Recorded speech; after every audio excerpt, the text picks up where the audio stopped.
चाहिँ नुवाकोटको army camp हो यो। मामा घर जाँदैछौँ, घरमा टिका लाएर बाहिर म आर्मी क्याम्प है यो चाहिँ नुवाकोटको।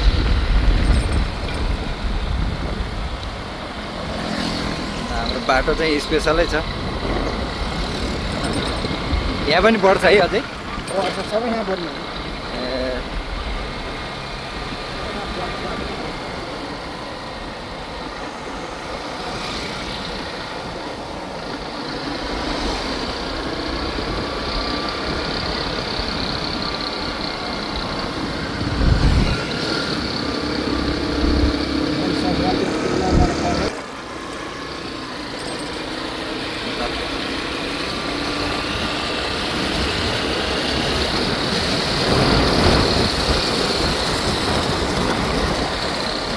यो चाहिँ नुवाकोटको सदरमुकाम बिदुर हो है।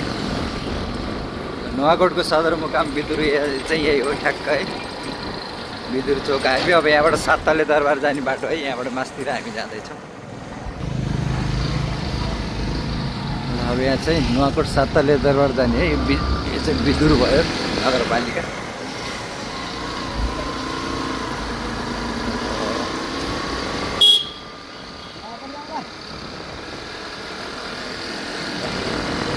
नुवाकोट साततले दरबार जाने बाटो यही है।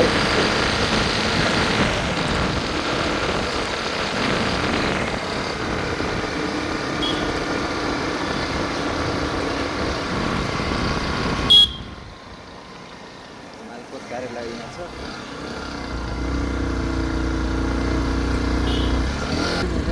कति 5-6 किलोमिटर छ। 5 किलोमिटर।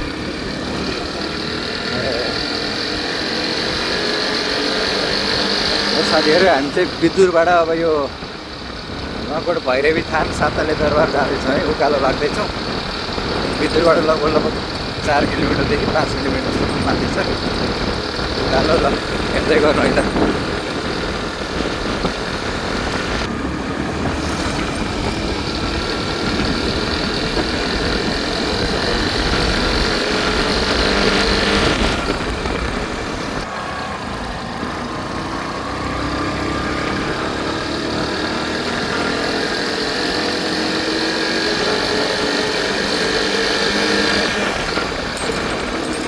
बाटो स्पेसल छ है, स्पेसल बिदुर टु नुवाकोट साततले दरबार।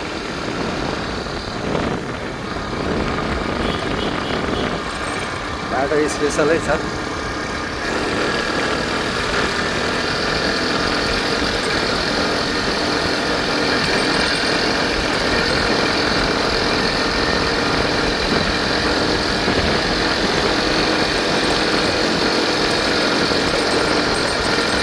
दसैँको टिका दिन यस्तो छ है मौसम, पानी परेर नेपालमा गाह्रो छ है। बिहानबाट लगभग ननस्टप सिम झरी परिरहेछ चाहिँ।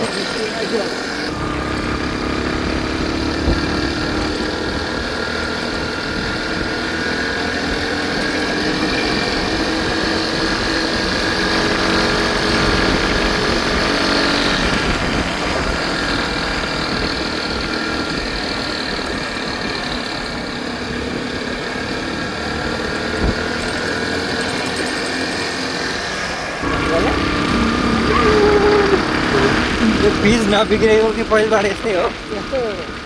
ए कसले राम्रो गरेको छ गाडी पिच है?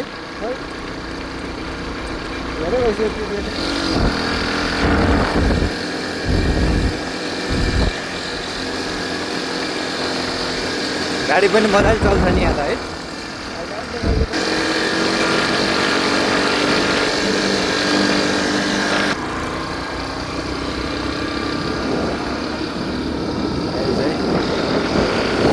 नुवाकोटको भैरवी थान चाहिँ त्यहाँ माथि छ।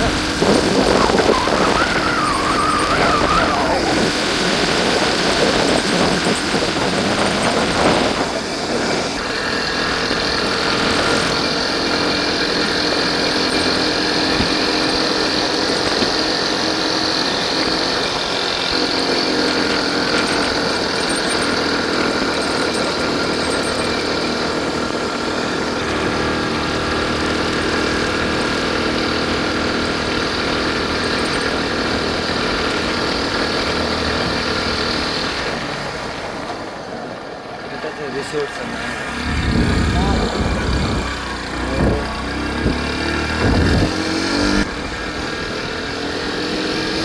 साथीहरू नुवाकोट भने चाहिँ यही हो है माथि यो दरबारको बन्दैछ के अरे नुवाकोट बजार चाहिँ यही हो बिदुरबाट लगभग 5 किलोमिटर यता चाहिँ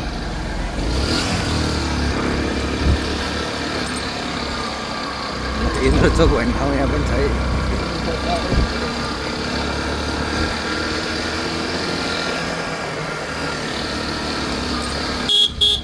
सातले दरबार जाने बाटो चाहिँ यता सातले दरबार चाहिँ यता जाने हो चाहिँ यता मामघर जानु लाग्यो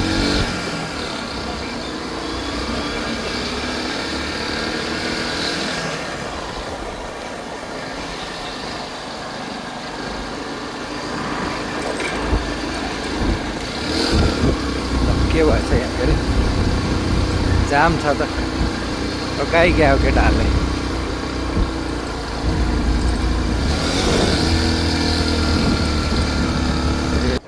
चाहिँ हल्का साइड दिनुपर्ने स्थिति आयो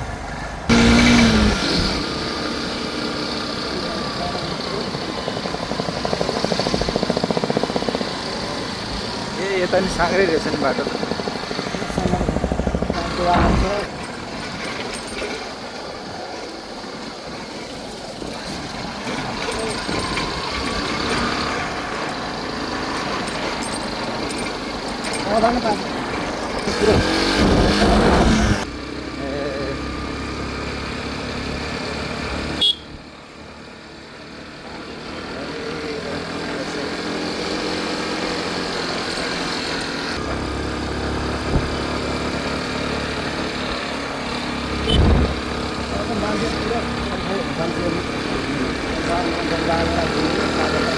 भोलि टिका लाउँदैन क्या हो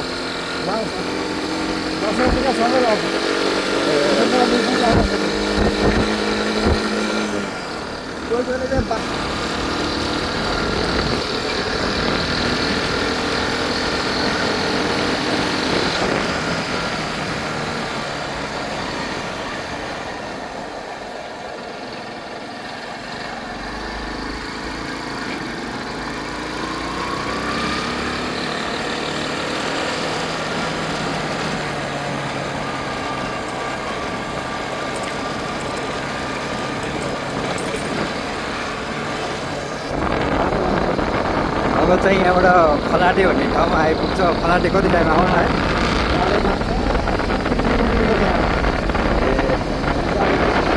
दसैँको टिकाको दिन मौसम चाहिँ यस्तो छ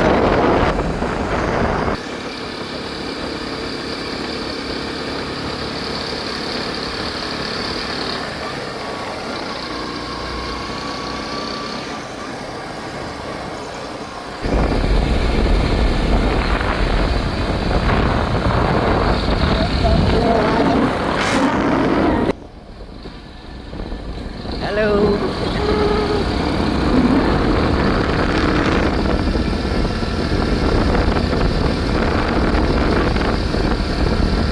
बोलाउँछ भने त